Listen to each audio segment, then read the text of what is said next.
Hello বন্ধুরা, এখন আমরা সমাবেশের বিশেষ গাণিতিক সমস্যার পঞ্চম সমস্যা নিয়ে তোমাদের সাথে আলোচনা করব।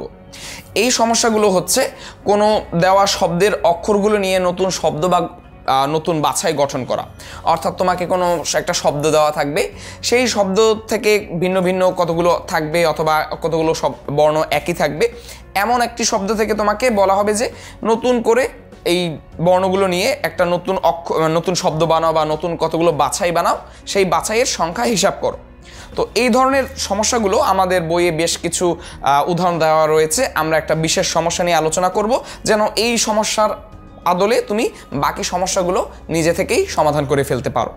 তো উদাহরণে আমরা একটা সমস্যা নিয়ে কথা বলছি, সেটা হচ্ছে যে ডিগ্রি শব্দটির অক্ষরগুলো প্রতিবারে যে কোনো 4টি অক্ষর নিয়ে কতভাবে বাছাই করা যাবে। আমরা দেখতে পাচ্ছি ডিগ্রি শব্দটিতে বর্ণ রয়েছে 1 2 3 4 5 6 6টি। এই 6টি অক্ষরগুলো হতে প্রতিবারে যে কোনো 4টি অক্ষর নিয়ে বাছাই করা যাবে। কিন্তু খেয়াল করো, এখানে কিন্তু একটা ছোট্ট সীমাবদ্ধতা রয়েছে। সীমাবদ্ধতাটা কি?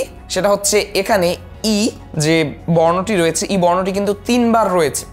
অর্থাৎ তুমি যখন বর্ণগুলো নিয়ে বাছাই করবে, তুমি কি একবার একটি নিয়ে ইকে শুধু একটি ভিন্ন বর্ণ নিয়ে হিসাব করবে, নাকি দুটি করে ই নেবে, নাকি 3টাই ই নিবে? সো এইরকম জিনিসগুলো কিন্তু আমাদেরকে এই বিষয়ে আমাদের আলোচনা করতে হবে বা এই বিষয়ে আমাদের মাথায় রাখতে হবে।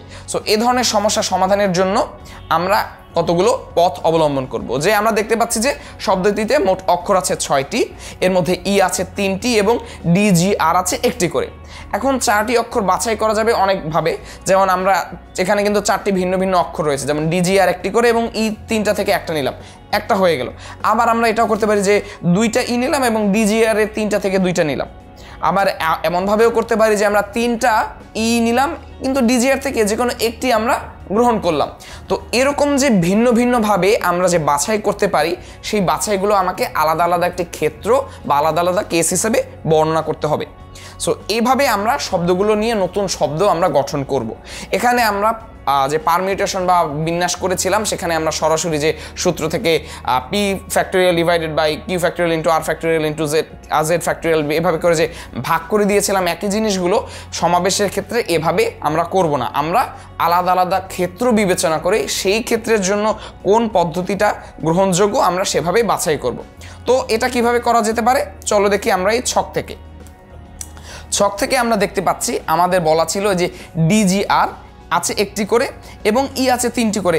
আমরা প্রথমেই বলে নিয়েছি আমরা ই হয় একটা নিতে পারি বা ই 2টা নিতে পারি বা ই 3টাও নিতে পারি। ই যদি আমরা একটা নিই তাহলে DGR যে 3টি ভিন্ন ভিন্ন রয়েছে তা থেকে একটি আমরা নিব। সো ই একটা বাছাই করা যায় 1C1 বা 1 উপায়, এবং এখানে 3টি DGR ভিন্ন ভিন্ন অক্ষর থেকে বাছাই করা যেতে পারে এমনভাবে যে 3C3 উপায়। এই 3টা একটু নিচ থেকে হবে, প্রিন্টের কারণে উঠে গেছে, আমরা একটু নিচ থেকে লিখে দিলাম। সো 3C3 উপায়, সুতরাং আমরা বাছাই করতে পারি 1 উপায়। আবার আমরা এমন কতগুলো শব্দ বানাবো যেখানে আমরা কি করব, যেখানে আমরা ই নেব 2টি করে।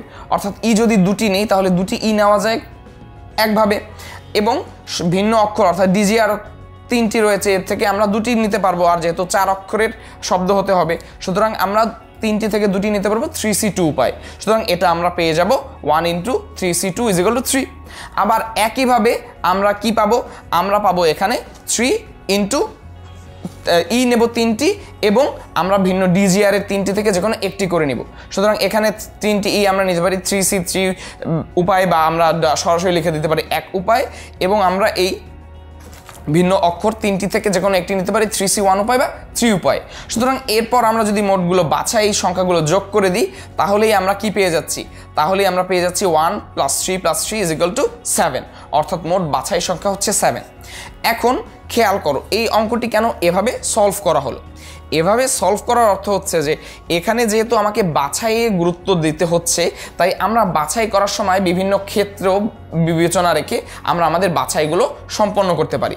যদি বাছাইগুলো বিভিন্ন ক্ষেত্র বিবেচনায় রেখে সম্পন্ন করতে পারি তাহলে কি হচ্ছে, তাহলে আমরা বিভিন্নভাবে শব্দগুলো গঠন করতে পারি।